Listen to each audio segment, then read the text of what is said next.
Welcome to the Sahyoun podcast.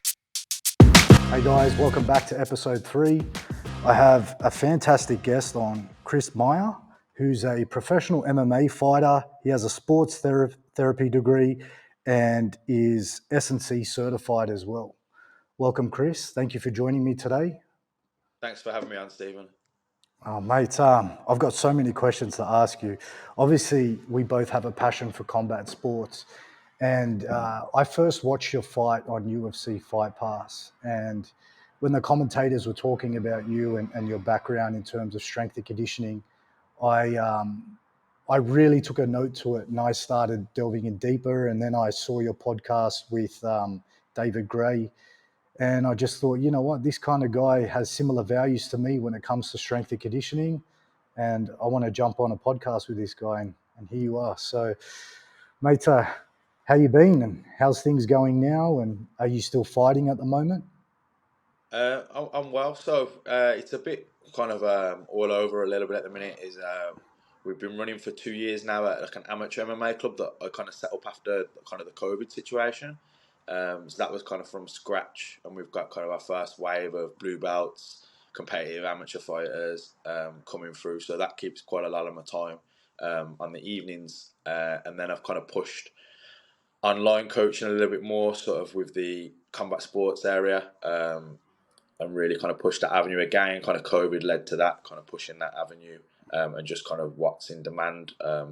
Probably similar to yourself, your location dictates who can work with you locally, but you have a much bigger reach around the country or around the world.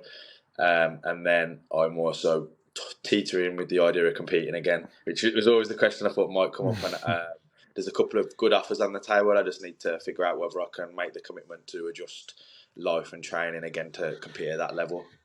Yeah, definitely. Look, how old are you now, though? I just turned 32, which isn't in your too old. But prime. then I looked at a fight poster at my mum's house. I've kitted out the garage. Like I don't live there, but and we got all like fight posters, etc. And 2011, I turned pro. So when I look at that, I'm like, that's actually a really long time. So Yeah. it's even I'm 32, it's been a long time of non-stop working, really. So dog years, as they say, right? Yeah, definitely. So what got you into MMA? Like everybody talks about, the specific stuff. I like to find out what actually drove you into the sport of MMA and things like that. I've touched on it before. It's probably a bit typical, really. Like I was had a bit of a rough childhood, bullying to some extent. Was a smaller kid. Certainly when I was at school, and then I kind of grew up as I got a bit older. And I wanted to learn some kind of like martial art, whatever that may be. I went to a boxing class at the time, which is what I thought it was a boxing class at the gym I just happened to pick in my local area. So it was a gym in Acox Green, in an area called Acox Green. But it just so happened to be like probably the only or one of the only MMA gyms, certainly in like the West Midlands in Birmingham, but probably one of the few in the country at the time.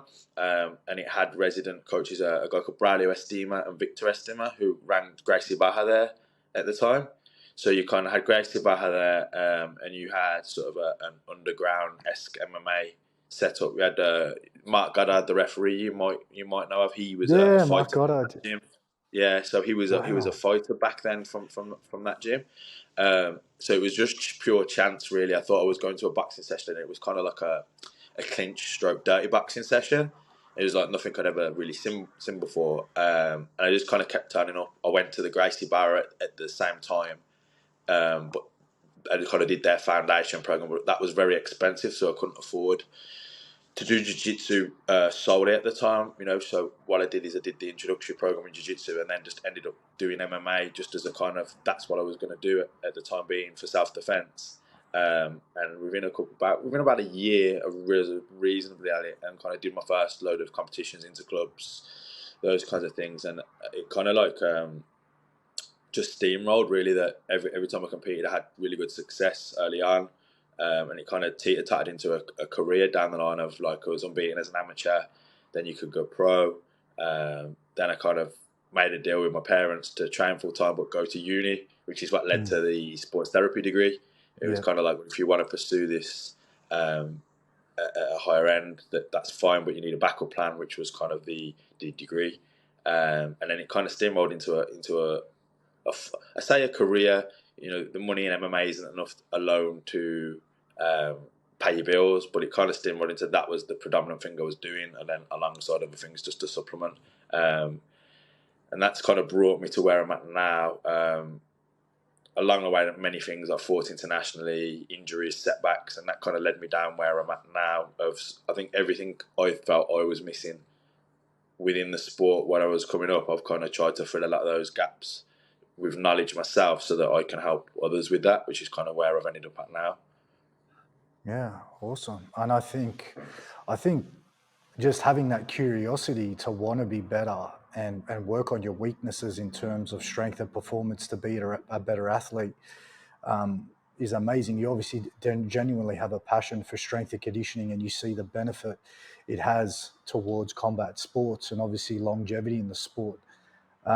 Do you think these days now, do you think that strength and conditioning is starting to obviously become a little bit more mainstream in the combat scene?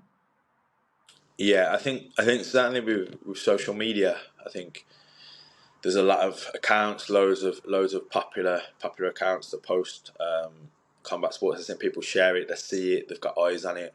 Obviously, they see what their favourite fighters are doing, and they tend to share clips of their training, etc. So it seems to be almost like one of you. You do your striking, boxing, kickboxing, jiu-jitsu, wrestling, MMA, sparring, and everyone's doing their S&C. I think the hardest thing right now is because there's so much put out there on S&C, or what I wouldn't call it S&C, but on that kind of realm of fitness. People being able to objectively look at what's good and what's bad is still quite a difficult task for the common man or the upcoming fighter to try and be able to identify who's a good coach and who's not, and where the time should be spent and where it shouldn't. And I guess that's kind of where our jobs kind of fit in. But there's also loads of other people in the industry doing the same thing, but some good, some not good. And I think that's the hardest point we're at right now, because it's not like a regulated sport whether it's amateur boxing or wrestling in some countries, or even just like football, rugby. To work in those sports, you need certifications, experience, etc. Whereas in combat sports, it's like, my mate's a PT and he can do X, Y, Z. And realistically, as much as we don't like it, they're in the landscape of advertising and marketing, they do the same thing as what we could do, who've had degrees, experience, and everything. So I think that's the hardest point, where it's really popular now, but being able to diverge who's good and who's not, or what's useful and what's not, still a difficult thing for people to do. Yeah, I agree. And it's really hard. Like, obviously, if you are just a combat sport athlete who's skilled in their sport and they're trying to outsource looking for an S&C coach, it can be quite confusing with obviously the social media that's out there, and to determine who's a good coach specific to their needs and what they need to be a better athlete is really hard for them to weed their way through. I guess we just got to keep promoting the message and keep posting on social media good content that resonates to the lowest common denominator, so people can understand it and actually weed out that's a wrong word, but obviously just establish yourself as an expert in that field so people know that it's quality work that they're going to receive. Now, this leads me to my next question. Any setbacks in terms of injury? So big injuries, I heard that obviously I heard your podcast with David Gray. You said you had a bit of a rough stint. You developed Bell's palsy after a fight. Could you explain to me a little bit more about that? I'd love to know more about that. Yeah, so this was 2018, and it was a kind of a transitional year of probably my career as a fighter, because I think I was 8-1 as a pro at the time, and I was due to fight on Bama initially, and I kind of got sick, and then had to pull out. That then become Bellator, or Bellator Europe, that kind of show. But I then signed with Cage Warriors and had a one-fight deal with ACB, which is a Russian promotion. They've merged now with Akhmat, and they're called ACA. But I think for political reasons, they're no longer in Western Europe, but they're still very, very prevalent in Russia. So the fight camp, I had a groin strain, to which I thought during camp, but it turned out after camp I had a labral tear in the hip and had impingement, which kind of made a lot of sense for some problems I had throughout my whole career. You know, certain positions, certain things that no matter how much you stretched or did what coaches wanted you to do, there were certain positions that you just couldn't get into. And it kind of made a lot more sense later on in my career now about ways to train to get the most out of what I got now. But yeah, after that fight, so I lost a split decision in that fight, which it was a very close fight. Like I think I won. It was close. It wasn't a robbery. And it kind of led me to obviously I had the injury, but also with the way MMA fighting works, you get half your pay to show up, half your pay to win. So I'd lost a close decision. You only get half your money. My hip patch needed to go get I had the injected dye, the scans, etc., to figure out what was going on. And then a week later, I had bells. I woke up, couldn't move my face, and I had my headache. So that the first things obviously to the hospital, brain scans, CT scans. Check there's nothing major, nothing like a stroke or anything like that, which there wasn't, which was really obviously good. And then it come out there was this Bell's palsy. So for about a year then, I had to take my eye shut. I couldn't close my eye or move one side of my face. I had to do some sort of micro physiotherapy that the hospital would do with me to kind of slowly get the muscles back. And even now, it's still not that most people wouldn't tell, but I can tell certain things that don't move right on one side of the face. But what that led me to do is kind of reframe what I was doing with my career. So at the time, I was pretty much I was training at it was Team Titan at the time, but it would be GB Top Team now. So we've got Brad Pickett, Nathaniel Wood, and then I was training in Birmingham with Tom Breeze, Leon Edwards. So the kind of caliber, I was all in really, and the kind of guys I was training with are some of the best in the country. But with the Bell's palsy, it meant I couldn't compete for a year pretty much because I couldn't pass the medicals with the condition. We went out to close my eyes, just basic eye medical exam that you would have on the bigger promotions. I wasn't able to get past, and then I had the labral tear, so it made me really reassess sort of my career, because there was a bit of a standstill of what I'm going to do financially, emotionally, what I wanted to do in my career. So I then went back and did a degree at St Mary's in strength conditioning, which was something I wanted to always go back and do at the end of my career. It just happened a bit sooner. And then I also did my CSCS during that time as well. Just it kind of all tied in together. And then the goal was figure out how I can make myself kind of better again during that period, which was obviously where I seeked David Gray, especially with sort of the hip issues, and obviously went uni as well. And as a byproduct during that period of time, I ended up coaching a lot of guys. That was when I really started coaching. I've coached my whole career, but as a subsidy to fighting. Probably coming on 12 years now, whether it's on the mats, in the gym, therapy, etc. But then that really made me sort of switch towards any opportunities I got to coach, I coached, because I wasn't able to do what I was normally doing. It was kind of a transitionary period because I was able to work with a lot of people and really upskill my coaching in that time. Meanwhile, fixing my body with kind of the Bell's palsy and working with David. And then that kind of led me to a point where probably the fight that you watched actually was I come back in 2019 on Cage Warriors and fought for the number one contender spot it was, which was the one on Fight Pass. And I was then in a position where I was almost working like a full-time coach, because I took on all this coaching during the time I was off. And I enjoyed it. I enjoyed helping people. I felt like to get rid of people, I would be letting people down, etc. But I was still trying to train then at the highest level, or a very high level, certainly in Europe, which is kind of what that fight was. Working with David kind of got a lot of my issues orthopedically sort of fixed. And then I fought again, and then retired to kind of pursue coaching full time, and sort of to I was spreading myself too thin with too many avenues at that point in time.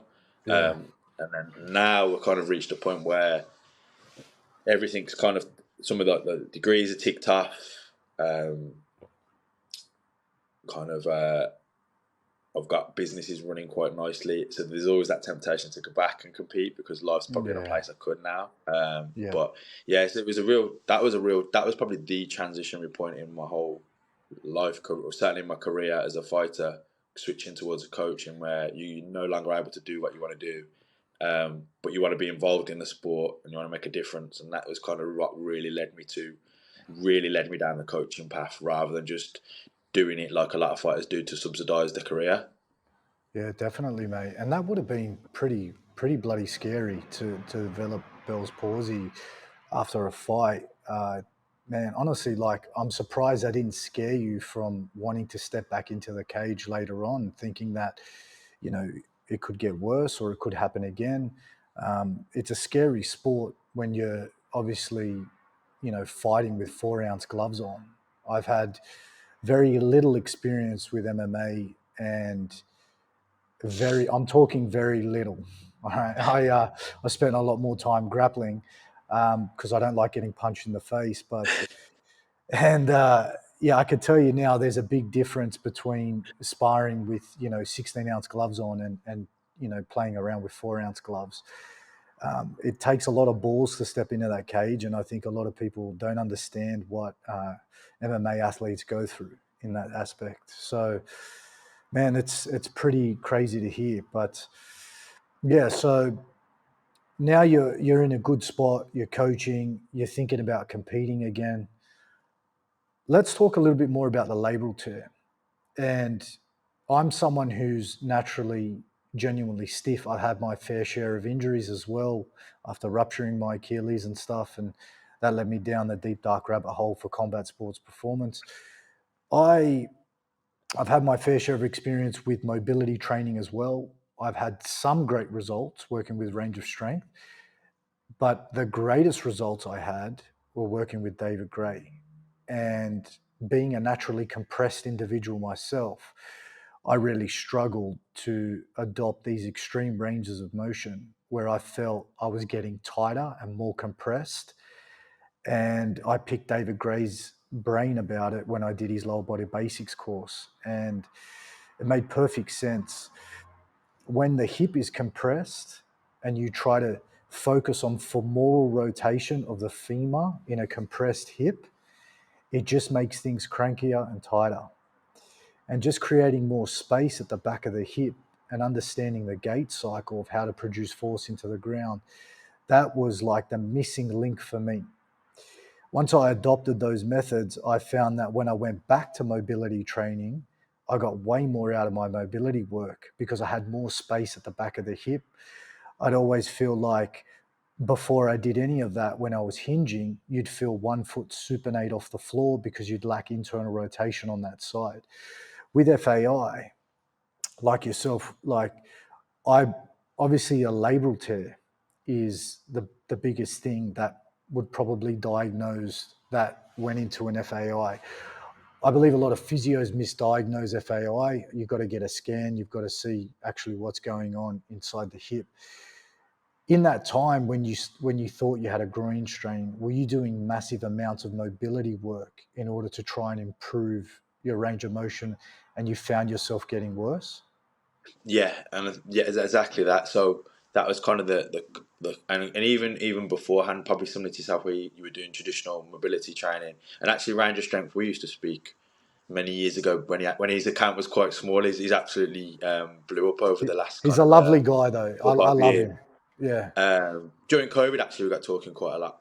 But yeah, so I was using like a lot of traditional methods, or like when I had the groin strain, like your typical rehab and trying to restore flexibility, and I find it just irritated the joint more.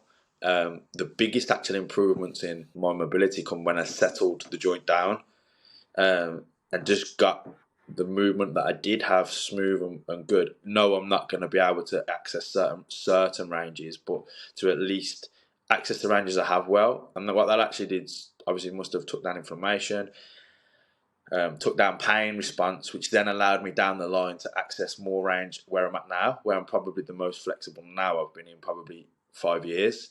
I mean, I'm still by no stretch of the imagination super flexible. But then that also comes down to, and that kind of ties into a coaching point, maybe I'll get onto in a second, is in knowing what you have in front of you as a coach and sort of working with that athlete rather than trying to force a square peg into a round hole, whether that's in the weight room, on the mats, the techniques you're going to coach. Because everyone's body's different. In another sport, you wouldn't expect a certain player in one position to do what someone in another position is doing because maybe their attributes don't match that. Whether it's height, flexibility, speed, whatever that may be. In combat sports, we tend to get coaches and go, well, if they're a flexible spider guard player or invert a lot, they'll teach that and be like, oh, just do this. And if you just stretch a little bit like me, you'll be fine. And like you say, if you're probably like me and you, a little bit stiff, you're going to look at those positions and go, well, I'm terrible at this sport. Don't get me wrong, we should be striving to improve to do those things just for ourselves, but we may also be really, really good at wrestling or top position or guard passing or anything like that, and trying to force a style or a philosophy on you just in a particular way, which is kind of what happened to me in terms of having really flexible coaches, and then you start trying to jam your joints into ranges that you maybe don't have or don't have the preset hip positioning, or like you say, you could be very compressed at the hip, so therefore you kind of just, and then you tie it in with what you said about early training, whether you're powerlifting. So you're talking about, and this is kind of similar to me, is you're doing a lot of the power lifts or things of that variation. You're getting your max strength up, but you're compressing yourself more, and then you're going and doing end range flexibility work that's not going to go anywhere because you're already compressed, and then you're in pain, and then you blame flexibility for why you're in pain because you're like, well, I'm doing what you're asking me to do, and it's causing me more pain and stiffness, etc. So yeah, pretty much that kind of route. When I found David, then it was very weird because it was addressing the joint a lot more and positioning a lot more than just statically stretching or passively stretching and trying to get new ranges. And as a byproduct, that better positioning, certainly in terms of controlling the pelvis and controlling around the pelvis when we're doing motions, certainly stopped it catching a lot more. And then as a byproduct, the pain settled, and as a byproduct of the pain settling, that allows you then to train in extra ranges. I always akin it almost to like if you have an injury, people have massage, for example, for lower back pain. Now we know massage isn't the greatest thing in the world on paper for fixing injuries, except the research doesn't suggest that. But if someone feels better after an intervention, they're able to move better. Then moving better generally makes the injury better in the long run itself. And I always akin like that's what the positioning work does for you in terms of flexibility. Definitely. A little bit of a tangent there, but I hope it kind of makes sense. No, definitely. It makes perfect sense because, I mean, I could totally relate to you. Obviously, I move like the Tin Man, and just getting your body to be able to relax and breathe into certain positions where you can override the neuro physical side of actually being neurological side, sorry, of being so tense in a position that you're uncomfortable in. And I mean, I do predominantly freestyle wrestling now. And some of the guys that I wrestle with, obviously my mobility's improved dramatically just by doing the sport and investing more time into the skill set where I can actually take time away from compressing myself in a weight room and investing time where it's needed to get obviously better at the sport. And that coupled with some of David Gray's principles has been a game changer. And you'll always see the guys that can get into better positions, especially in grappling scrambles. You will find yourself in vulnerable positions. There's going to be force applied to those positions, not only in a slow isometric phase, but in a dynamic fashion as well. And that's just the nature of a sport. And the guys that possess greater ranges of motion and can control that range, both isometrically, eccentrically, concentrically, and dynamically, are the ones that can learn skills faster at a faster rate because they can actually get into the position more efficiently. And what I usually struggled with was like defending a single leg. Someone lifts your leg up past a certain height. I can't defend it. I have to fall down. I don't have the range of motion.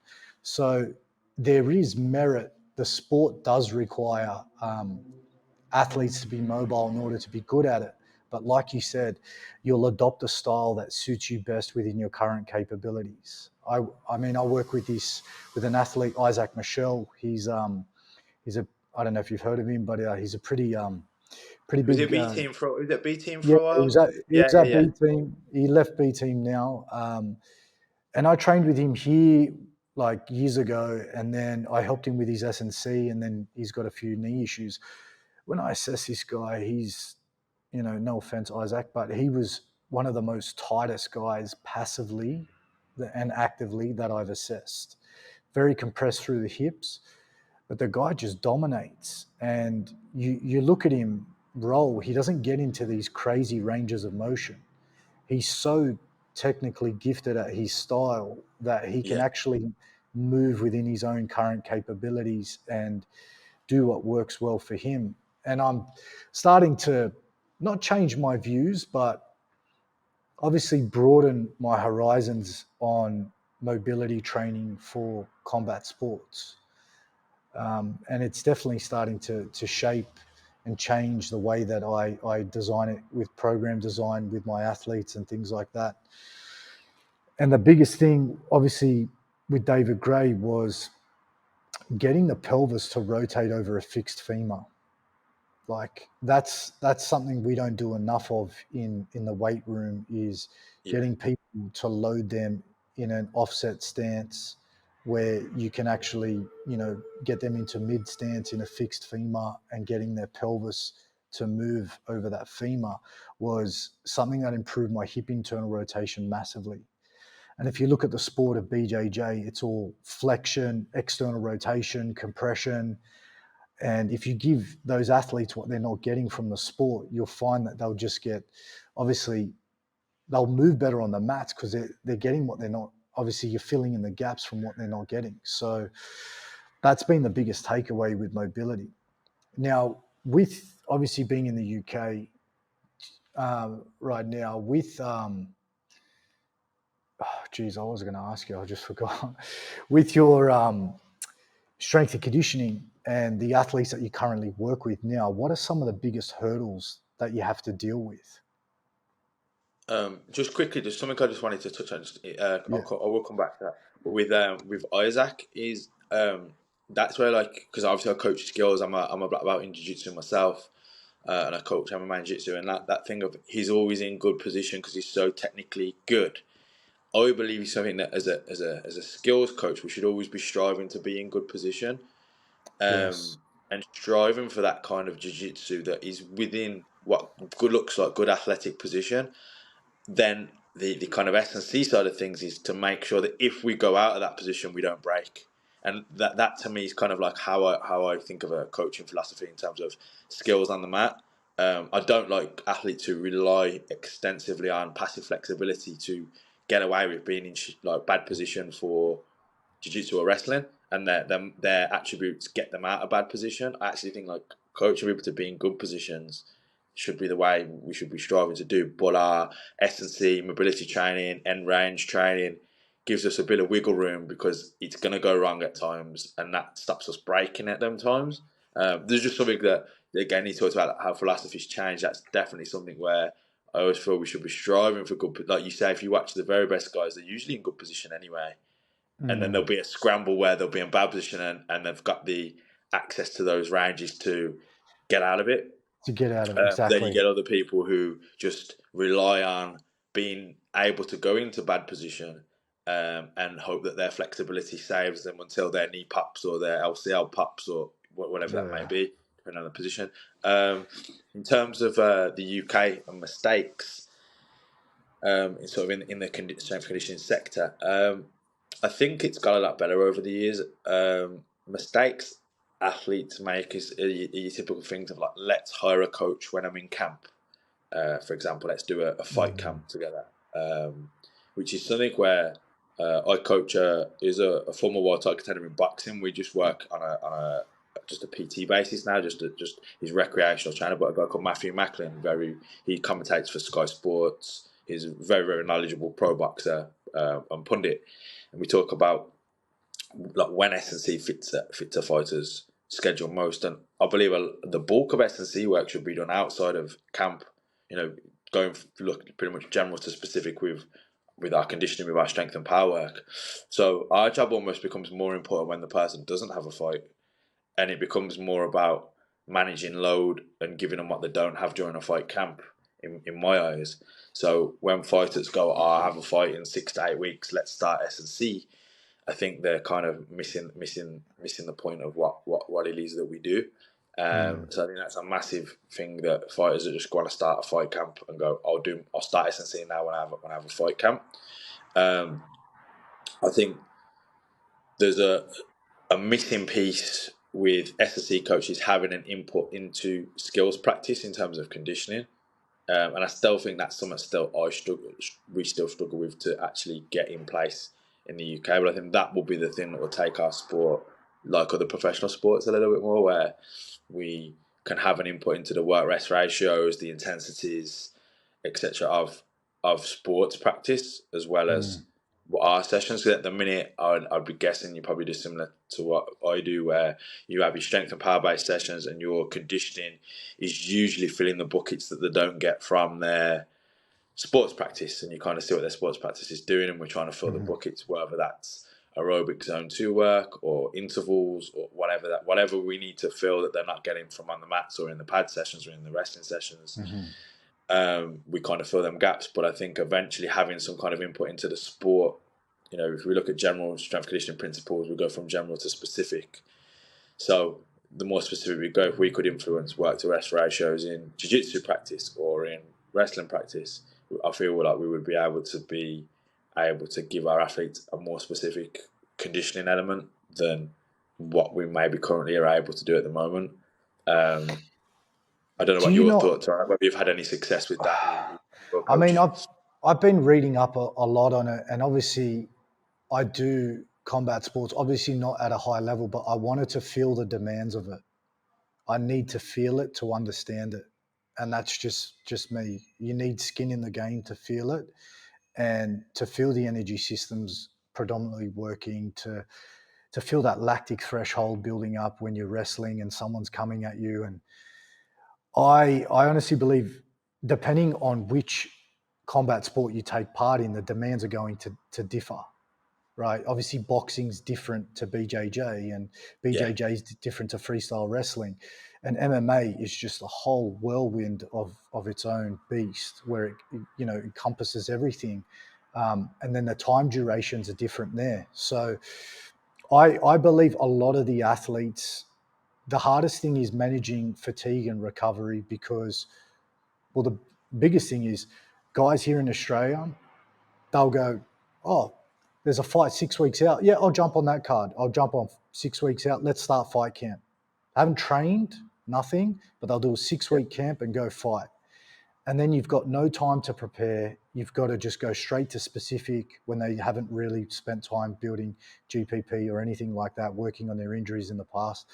But to come back to, like, obviously the different demands of the combat sports with boxing, MMA, and jiu-jitsu, I think that if you're doing your sport a lot and your skill-based sport, we shouldn't have to throw, I look at it as like there's high and low. If you're throwing medium stuff in there, you're shooting in the wind. And what that means is they're going to get that conditioning base predominantly. You can't replicate that conditioning base other than the sport, or you have to go for cyclical methods to train those energy systems. So let's say with jiu-jitsu athletes, predominantly it is aerobic. Predominantly, obviously all energy systems work at once, but if you look at the time duration and the intensity that they're rolling at, it's purely aerobic power in that setting. For guys like that, if you throw them through lactic threshold stuff, it is very taxing on the central nervous system. And I think if you want to improve their capacity, and they're not getting, this is talking purely about BJJ, and you want to obviously tap into higher thresholds, get them on their feet and wrestle. That's just simple. Hand fight, drill single legs, get them doing, defending a single leg, defending double leg takedowns. That's probably more of a specific approach to enhancing obviously aerobic qualities or energy system based conditioning for a BJJ grappler. But when it comes to like adopting, let's say you've got a boxer and road runs there's too much poundage on the body. We don't want to add more poundage. They're doing extensive plyometrics all fucking day long in their sport. We don't want to add more poundage to the body. We may replicate that with cyclical methods, or you could move more into like fight scenario specific conditioning rounds. And that's where I think you're trying to get at. And that's something that I really don't have a lot of experience in due to the size of my gym, and most of my athletes that I work with are online.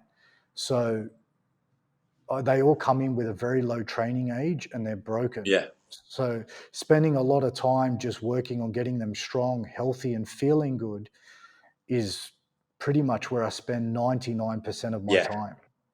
yeah. And I'd say in my kind of actual clients one to one, that's kind of what similar to myself, where you'd be looking strength, power, mobility, robustness, make up the bulk of the strength based sessions. And if I'm doing energy systems, it will usually be like a cyclical method for some extra zone 2 work. Yeah. Usually stuff like that will be added. I would be very cautious adding hard non-specific conditioning to someone who's already. And like you got to remember, most of the hobbyists that we train is, but something from a hobbyist standpoint, Yeah. they're stressed with life. They've got relationships, kids, jobs. So then to try and chuck in, well, we're going to do this horrific aerodyne interval lactate work. It's going Yeah. to just make them. And most people need to get better at the sport. So if you're fatigued so much from doing additional conditioning, you come to your sports practice and you're going through the motions, you're not going to become better at jiu-jitsu or wrestling or whatever it may be for that matter. I definitely think at the upper echelon of the sport, I guess I'm looking at from so our gyms at Team Renegade or wherever you look at American Top Team, or you were to look at, I think definitely starting to get coaches involved in practice structure is good. Is going to be a big step in the right direction for sort of the professional side of things. Whereas for the hobbyist jiu-jitsu competitor, or whether you do wrestling, boxing, I think our work's a lot more keeping them healthy, strong, and maybe fill in a couple of buckets, but not like you say. If you can put preconditions on a jiu-jitsu practice to do stand-up sparring, that will probably train the qualities that you want, as well as making them better at the sport. The problem with say from MMA, for example, is if I give a typical week schedule where guys will do, usually it would be this, most gyms are fairly similar. They'll do like wrestling on a Monday morning, like cage work, or wrestling on a Monday morning. Tuesday would be live grappling. Wednesday would be live big glove sparring. Thursday would be live grappling, and Saturday would be small glove sparring. That's essentially 5 minimum high days of live work. So without manipulating work to rest ratios, you end up in that middle intensity zone for 5 days. Very, very rare do you see guys go truly high, because they're always so fatigued from everything else that they're doing. That's a great point. And that's certainly an issue with the higher tier MMA gyms. I would be talking there. Probably not necessarily applicable as much to the probably our actual people who probably pay our bills and the people that we work with the most, and probably more hobbyists, more recreational. Although I do work with quite a few professionals, and I'm sure you do too. The bulk of people we work with are people that we need to get strong, healthy. Their training energy is so low. It's about being able for them to withstand their 2 to 3 to 4 practices a week that they go to. For the higher end guys, I think it's about making certain sessions high and hot, like you said, high and low is where we ideally want to live. And we Yes. have a lot of professionals just living in the middle, and that's why they can train 6 days a week, twice a day, and still gas out in a fight, because they're always in the middle, and then they hit that higher echelon. I have amateurs that are coaching, they'll spar 3 threes with a kind of fight sim and be absolutely blowing, because that intensity of pace is, but then they'll go and spar 10 threes the week after at a sub-max pace. Not to say that Yes. you shouldn't do that, but the different demands when you put that intensity high, or wherever you're playing around sparring. And Yes. I think that's certainly something that the professional fighters, I think, miss. amateurs, I think it's more a case of what you're saying, that they're addressing basic strength demands, basic mobility demands, basic aerobic demands. Like, are they healthy as an individual, as a human? Are probably the bigger rocks for your kind of jiu-jitsu hobbyist, or moderate jiu-jitsu competitor. And then maybe for more the ADCC competitor, it's like having high and low days. And I actually really like I seen a breakdown of Lachlan Giles. He's Australia, isn't he? He's in Australia, Yeah. right? He Yep. did a breakdown of his ADCC prep and how he structured his training, his skills training. I just thought it was really, really good to see how he had high and low days, and days were comp days, and days that were skill development days, etc. Like, I think that was really cool to see. I guess that's more for higher end guys, but certainly something that I think is a mistake in our field and sports coaches' fields are. And I guess it's the same for when we get guys doing. I mean, I guess it's the same. It's the same when we get guys doing CrossFit for Jiu-Jitsu, S&C. It's a moderately. You're not really training anything. Especially when they're doing WODs, they're not really training anything. They're just training in the middle, and so I guess it is transferable to the common person as well. Definitely. It's like obviously using mixed modal methods like CrossFit. I mean, that's how, I mean, I'm talking maybe 12 years ago, I was a CrossFit competitor and I was utilizing CrossFit principles to train my best mate, obviously for free. He was a pro MMA fighter, to get him fit for his fight. We didn't know anything back then. And there's still coaches out there now. And still to this day, I see elite level grapplers and athletes training at CrossFit gyms before their fights. They still utilize CrossFit as part of their strength and conditioning for their fights, which is pathetic. But yeah, let's hope that doesn't stick around too much longer. But look, it's with, I mean, at the end of the day, like I think a lot of coaches out there can overcomplicate strength and conditioning. And you've also just got to look at what's presented in front of you. Like you said, you've got hobbyists, you've got athletes, they got different needs, different demands, different levels. But at the end of the day, that 80% baseline of maintaining a base level physical preparedness all year round is pretty much suitable to a majority of athletes. And I think once you build a base, then you can start flirting with the idea of, special developmental exercises, getting more specific. But I've worked with pro athletes that can't even touch their toes. They're pro MMA fighters, can't do a toe touch, um, literally can't even perform a squat. They've got negative hip internal rotation and they're fighting.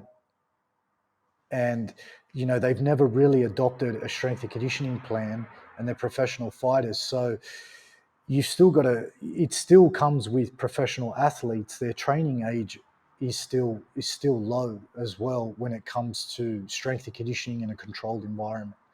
So I think we need to obviously look at it from that end as well. Guys are still not where they should be before they go out and do all these fancy exercises that they think are going to be so specific to their sport. Yeah. And this is something that I wanted to ask you, right? And this is what I believe. I don't believe there's anything that is sport specific other than the sport itself.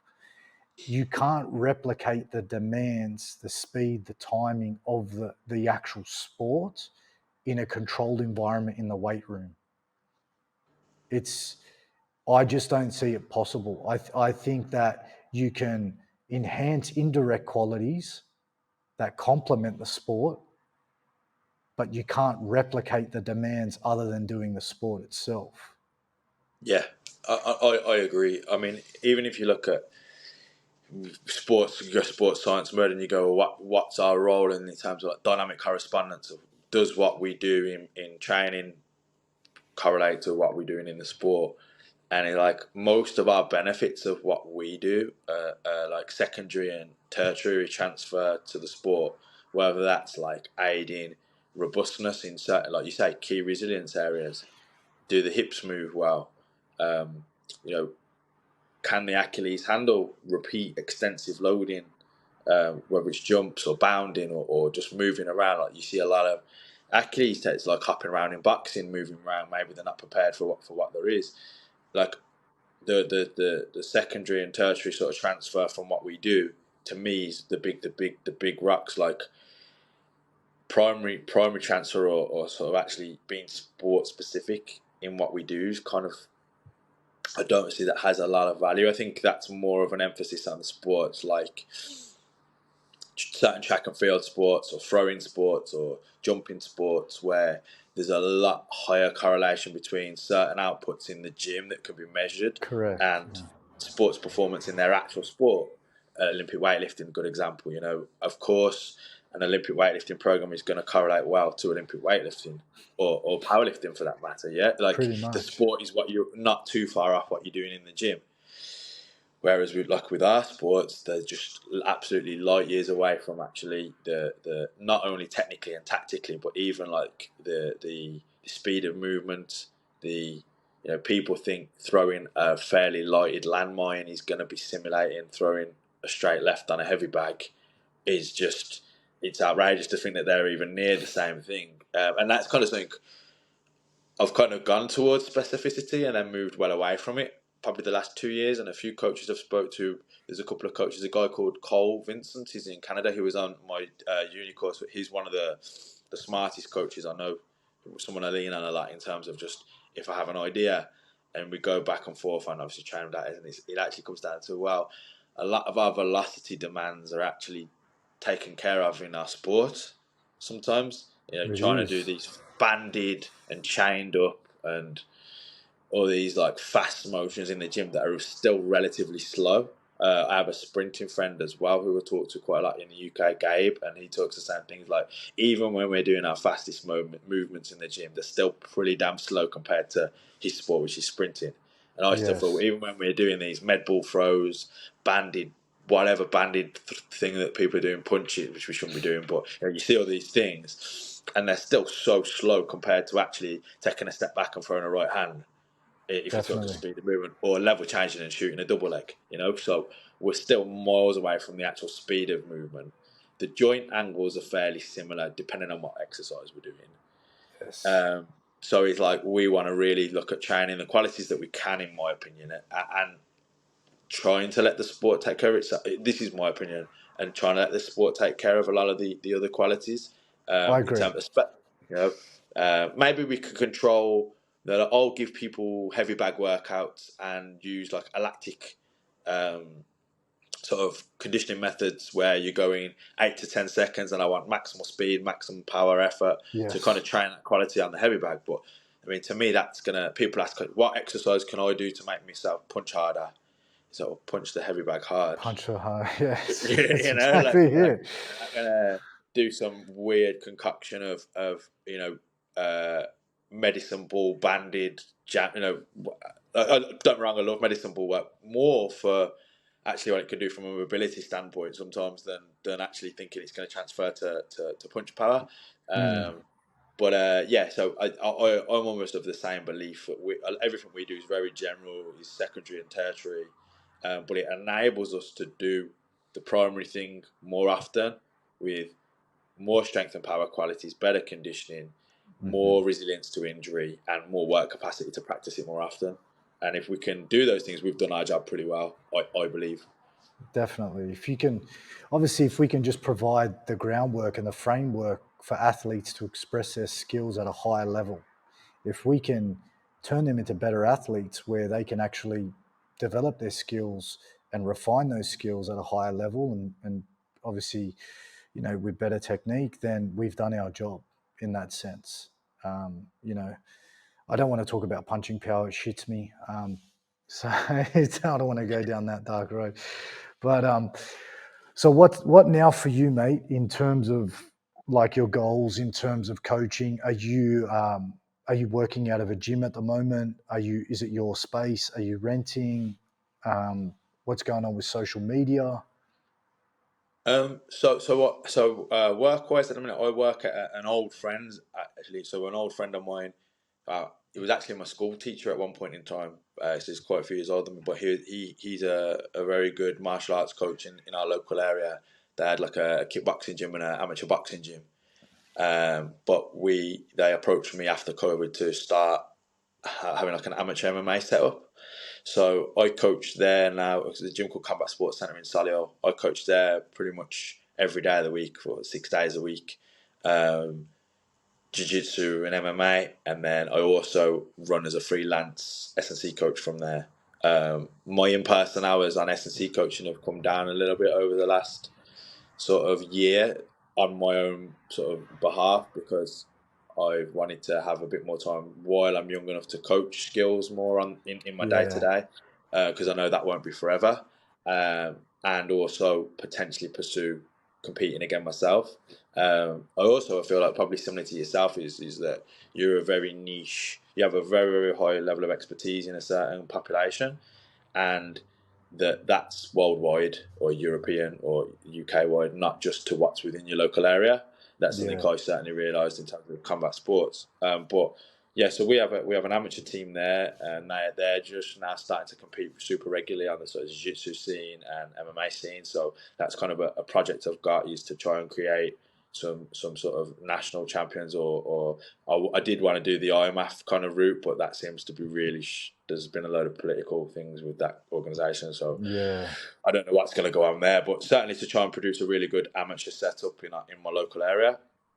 From an S&C point of view, there's a couple of there's a lot of Gen Pack people I work with, and in sort of small groups, and then there's 3 or 4 pro fighters that I kind of work with on a one-to-one basis now, and like they're signing with really big boxing promotions or MMA promotions or Thai promotions like Muay Thai Grand Prix, Matchroom, and Cage Warriors. So they're kind of things like little more projects for me to just see what we can do with some real high tier guys. Yeah. And you probably, like, what I know in the business, and the reality of the business is, the high tier guys are exciting to work with, but they're not the sustainable income, or the people that you work with day to day to day. So I find them just enjoyable pursuits, alongside really the fundamental business is helping the hobbyist and helping the amateur get access to good coaching that can be hard to get, which is kind of where the online coaching comes in, and some of them are one-to-one in person. Because if we look at this is the argument I've always had, is amateur boxing. My partner, she boxes for the army, but she's just boxed for England amateur. Wow. But I've always looked at the outlay of amateur boxing in the UK. Now the best guys get onto Team GB, which is like our national team. So they get good S&C, like great S&C work, great nutrition, psychology, all of the things that they're already the top 1% of the country, but they're also getting the best training to take them and keep them up there. And then the Yeah. guy who's chasing them, who might just be a bit below, is doing S&C with their friend's dad at the local amateur boxing gym. He's never going to catch up that gap then. So being able to offer amateurs or upcoming athletes S&C that would be like, or in my opinion, I've seen the programs of some of the Olympic setups as good as, if not better than, some of the Olympic setups, to give them the option to at least catch up. It was kind of something that for me now is like a real big passion of mine, whether it's jiu-jitsu, amateur boxing, and MMA are the 3 big kind of client pools that I have in terms of Yeah. S&C work. So that's a I, big passion. I'd say pretty Carry on. much the same here. Yeah, it's pretty much the same here. It'd be jiu-jitsu, boxing, and MMA predominantly here. And you made a great point.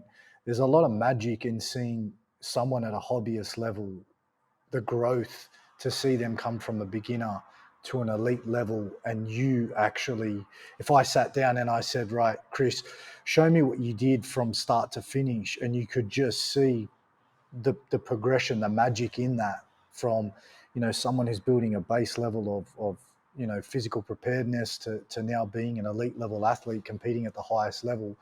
There's a lot of magic in that process, and I think that it's very rewarding as a coach to be a part of, to see that from a hobbyist level, and to take them to a high level. And you kind of, when you see your athletes compete and they win, or if they lose, you feel like it's a piece of you out there as well.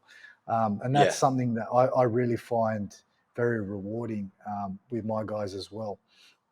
And this is the last question, and this is something that haunts me ever since, obviously, being a strength and conditioning coach and having an understanding of biomechanics and movement. and being injured as well, do you develop a bit of anxiety when you see or you're in a vulnerable position on the mats where you're like, oh, fuck, my knee could go here? Or when you see it's always going through my mind and it's something that kind of hinders my training experience. And the only way I can really overcome it is if I get the shits. And it sounds weird where it's like, well, fuck it. I don't care about getting injured. I'm just going to go for it. And that's when I have the best training session. So I know as coaches, we can overthink things like that where it's like, oh shit, my arm could go here if I don't pull it out, or, is Yeah. that something that, No. Yeah, I mean that's a massive topic and something quite close to probably some myself and my own life the last probably 4 or 5 years, especially like after that Bell's palsy incident in the hip, and that's exactly that. I find that sometimes like the more that if I remember from comparing me to when I was a younger man, because I'm more knowledgeable and more knowledgeable of positions, potential consequences, it certainly really induced anxiety in getting injured or comparatively to when I was a youngster, and I would just do the most outrageous things and wouldn't blink twice that I'm indestructible. And actually, that's why I toy with competing again, and I actually went back to compete. I haven't really talked about this with anyone, but well, only people close to me. But I had like anxiety, stroke, mentally health stuff coming out of COVID, and sort of into when we sort of come out of that period. And actually, like I competed at the end of 2021. I won again, just on a smaller local show. But competing and sparring and wrestling and jiu-jitsu, I have no anxiety over because I feel like I'm so in the moment of doing. I don't have yes, anxiety when I do those it's sports, and whereas actually in day to day, if I do an awkward movement, I'm like, oh, that could be that weren't that good, and because I'm so overthinking every little detail of things that it, go on sometimes in movement. Day to day has actually become quite difficult. Certainly coming out of COVID, where we didn't sort of interact for a long time, you know.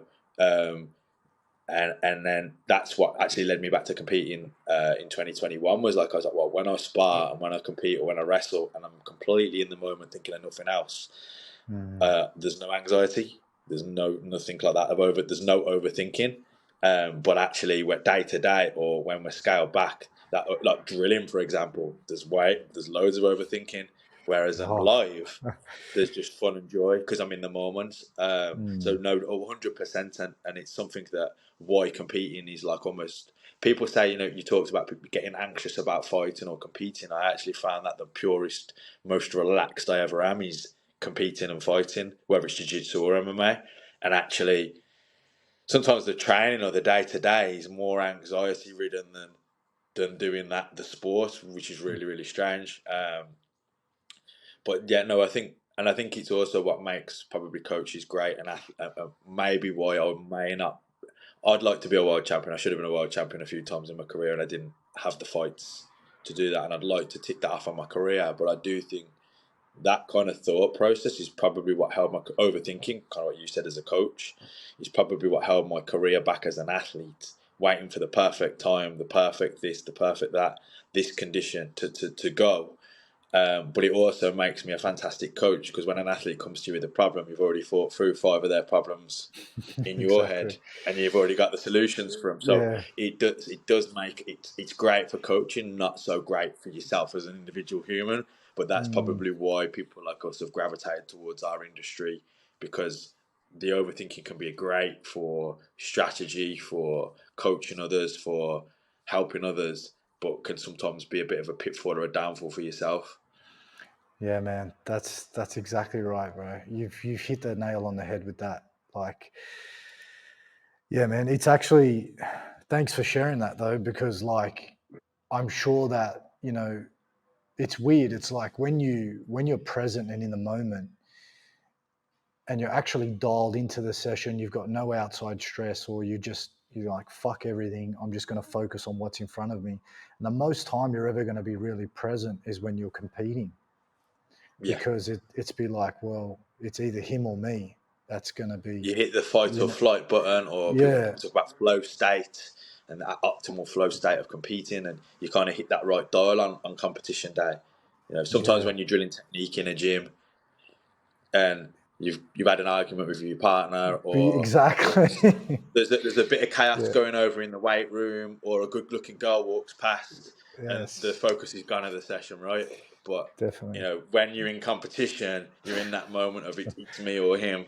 You're Yeah. not thinking about anything else. Yeah. Everyone's blind, or like you can't see anything else but that person standing in front of you. That's amazing. Well, look, mate, that brings us up to an hour. Honestly, Chris, it was awesome having you on, man. Thank you for giving up your time. I look to stay in touch with you, and hopefully we can run this back again. I definitely want to have you on again.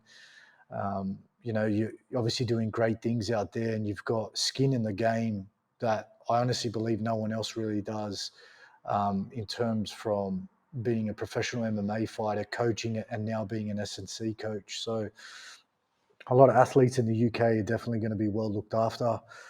Before we wrap things up, where can we find you? What's your socials? My main social handle is Chris Miah MMA on Instagram, and then I have a link tree that has kind of some of the podcasts I've done, like you said, David Gray's on Kiers, I'm Rugby Strength Coach. Obviously, I'll add this to it as well, so when it's live, that if any listeners want to find it, it'll be on my link tree as well. And just thank you for having me on. It's one of the good things about social media is being able to connect with like-minded people, and obviously put out content for people all over to learn from and connect with. Awesome, man. Thank you. Thanks for giving up your time, and I wish you all the best. And I look forward to hopefully seeing you compete again, and obviously seeing your athletes excel at a high level. Awesome. Thanks, Stephen. See you, brother.